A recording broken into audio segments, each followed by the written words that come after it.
মাননীয় সভাপতি,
বিসমিল্লাহির রহমানির রহিম।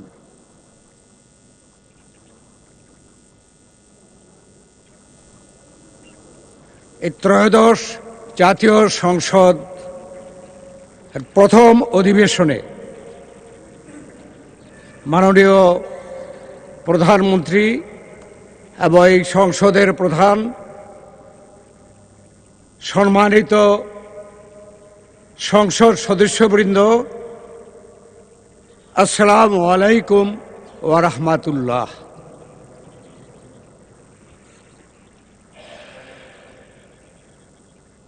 মাননীয় সদস্যবৃন্দ, স্বাধীন সার্বভৌম গণপ্রজাতন্ত্রী বাংলাদেশের আপামর জনগণের আপসহীন সংগ্রাম, ছাত্র জনতার রক্তক্ষয়ী গণ অভ্যুত্থানের ফলে দীর্ঘ 1.5 যুগের স্বৈরাচারী ফ্যাসিস্ট শাসনের অবসান এবং জনগণের স্বতঃস্ফূর্ত অংশগ্রহণে সুষ্ঠু, নিরপেক্ষ, উৎসবমুখর ত্রয়োদশ জাতীয় সংসদের নির্বাচনের মাধ্যমে কাঙ্ক্ষিত গণতন্ত্রে উত্তরণের এই সন্ধিক্ষণে ত্রয়োদশ জাতীয় সংসদের প্রথম অধিবেশনে আপনাদেরকে স্বাগত ও অভিনন্দন জানাই।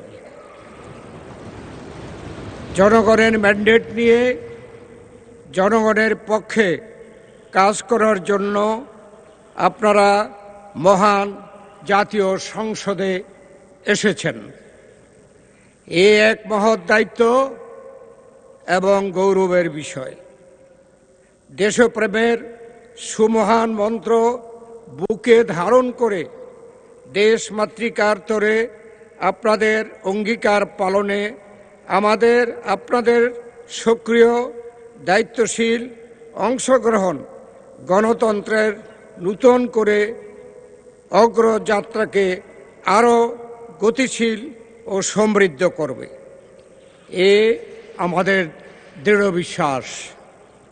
জনগণের প্রত্যাশা পূরণ, গণতন্ত্রের ভিত সুদৃঢ়করণ, স্বচ্ছতা, জবাবদিহিতা ও সুশাসন প্রতিষ্ঠায় আমাদের ঐক্যবদ্ধ নিরলস প্রয়াস অব্যাহত রাখতে হবে। মাননীয় সংসদ সদস্যবৃন্দ, সংবিধান ও সংসদের কার্যপ্রণালী বিধি অনুযায়ী সংসদের স্পিকার ও ডেপুটি স্পিকার নির্বাচিত না হওয়া পর্যন্ত একজন জ্যেষ্ঠ সদস্য হিসাবে এই অধিবেশনের কার্যক্রম পরিচালনার দায়িত্ব আমাকে অর্পণ করা হয়েছে। এই দায়িত্ব পালনের সুযোগ পেয়ে নিজে সম্মানিত বোধ করছি এবং এই দায়িত্ব পালনে আপনাদের সর্বাত্মক সহযোগিতা কামনা করছি। আজকের এই ঐতিহাসিক ক্ষণে সর্বসম্মতিক্রমে আমাকে ত্রয়োদশ জাতীয় সংসদের প্রথম বৈঠকে সভাপতিত্ব করার সুযোগ প্রদান করায় পরম করুণাময় মহান আল্লাহ তাআলার দরবারে শুকরিয়া আদায় করছি। একই সঙ্গে আপনাদের প্রত্যেকের প্রতি আমার আন্তরিক কৃতজ্ঞতা প্রকাশ করছি। আমাকে মহান দায়িত্ব পালনের উপযুক্ত বিবেচনায় করার জন্য সংসদ, মাননীয় নেতা, মাননীয় প্রধানমন্ত্রী ও সকল মাননীয় সংসদ সদস্যদের প্রতি গভীর কৃতজ্ঞতা ও ধন্যবাদ জ্ঞাপন করছি। মাননীয় সংসদ সদস্যবৃন্দ, গণতন্ত্রের এই গৌরবময় শুভ ক্ষণে দাঁড়িয়ে গভীর শ্রদ্ধার সঙ্গে স্মরণ করছি মহান মুক্তিযুদ্ধের বীর শহীদ, বীরাঙ্গনা নারী, বীর মুক্তিযোদ্ধাদের, যাদের আত্মত্যাগের বিনিময়ে আমরা পেয়েছি স্বাধীন সার্বভৌম বাংলাদেশ। সেই সাথে স্মরণ করছি বাংলা ভাষার মর্যাদা রক্ষায় উপসর্গকারী, ভাষা আন্দোলনকারী ও ভাষা শহীদদের।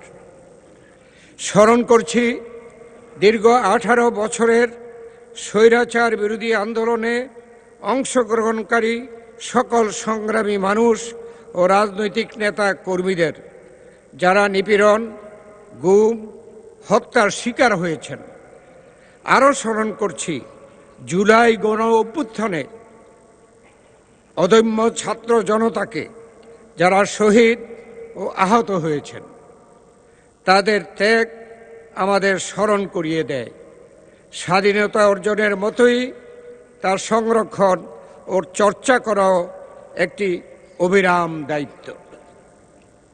ত্রয়োদশ জাতীয় সংসদ নির্বাচন আমাদের গণতন্ত্র পুনরুদ্ধারের এক গুরুত্বপূর্ণ মাইল ফলক।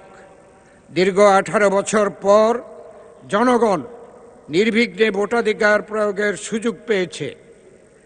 চ্যালেঞ্জিং এ সময়ে চতুর্থবারের মতো সরকার গঠন করায় বাংলাদেশ জাতীয়তাবাদী দলকে আন্তরিক অভিনন্দন জানাই।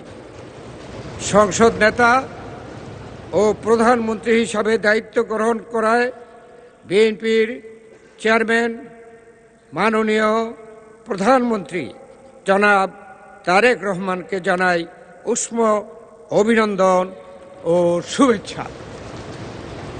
প্রথমবারের মতো জাতীয় সংসদে বিরোধী দলের দায়িত্ব গ্রহণ করায়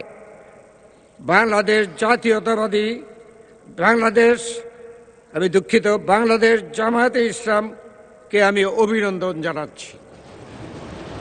মাননীয় সদস্যবৃন্দ, গভীর শ্রদ্ধা ও কৃতজ্ঞতার সঙ্গে স্মরণ করছি মহান স্বাধীনতার ঘোষক, বহুদলীয় গণতন্ত্রের প্রবক্তা ও চর্চাকারী, আধুনিক বাংলাদেশের রূপকার এবং বাংলাদেশ জাতীয়তাবাদী দলের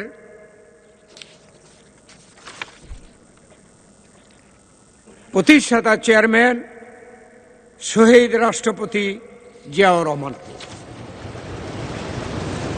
1971 সালের মুক্তিযুদ্ধের সূচনা লগ্নে তিনি স্বাধীনতার ঘোষণা দিয়ে সমগ্র জাতিকে মুক্তিযুদ্ধে উদ্বুদ্ধ করেন।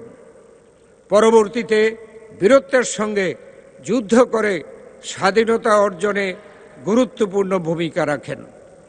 একই সাথে স্মরণ করছি গণতন্ত্রের অগ্রযাত্রায় শ্রেষ্ঠ অদম্য নারী, গণতন্ত্রের মানসকন্যা, আপসহীন নেত্রী বেগম খালেদা জিয়াকে। বাংলাদেশের প্রথম নারী প্রধানমন্ত্রী হিসেবে আপসহীন সংগ্রাম ও দৃঢ় নেতৃত্বের মাধ্যমে তিনি বাংলাদেশে সংসদীয় শাসন ব্যবস্থা পুনঃপ্রতিষ্ঠা করেন। রাজনৈতিক প্রতিকূলতা, কারাবরণ এবং দমন পীড়নের মুখেও গণতন্ত্রের প্রশ্নে তিনি কখনই আপোষ করেননি।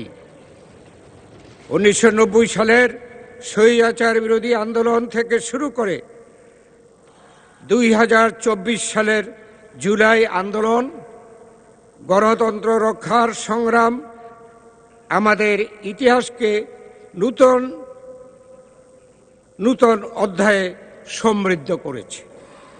মুক্তিযুদ্ধ ও জুলাইয়ের চেতনায় উদ্বুদ্ধ হয়ে কর্মকাজ, গর্বদেশ এবং সবার আগে বাংলাদেশ, এই মূলনীতিকে সামনে রেখে আমরা ঐক্যবদ্ধভাবে এগিয়ে যাব ইনশাআল্লাহ। মাননীয় সদস্যবৃন্দ, সংসদ সদস্যবৃন্দ, ফ্যাসিস্ট আমলে সংগঠিত মানবতা বিরোধী অপরাধ, বিচার বহির্ভূত হত্যাকাণ্ডের নিরপেক্ষ বিচার, বিচার বিভাগের কার্যকর স্বাধীনতা নিশ্চিতকরণ এবং মুক্তিযুদ্ধের নিরপেক্ষ ইতিহাস সংরক্ষণের মাধ্যমে একটি মানবিক, অন্তর্ভুক্তিমূলক ও জবাবদিহিমূলক রাষ্ট্র গড়ে তোলাই আমাদের লক্ষ্য হওয়া উচিত। আমি দৃঢ়ভাবে বিশ্বাস করি ত্রয়োদশ জাতীয় সংসদ রাষ্ট্র বিনির্মাণে সক্রিয় ও ইতিবাচক ভূমিকা পালন করবে। 2026 সালে ত্রয়োদশ জাতীয় সংসদের যাত্রা, শুভযাত্রা আজ থেকে শুরু হলো। অতীত থেকে শিক্ষা নিয়ে পারস্পরিক শ্রদ্ধা, সহযোগিতার ভিত্তিতে আমরা উন্নয়ন ও অগ্রগতির পথে বাংলাদেশকে এগিয়ে নিয়ে যাব।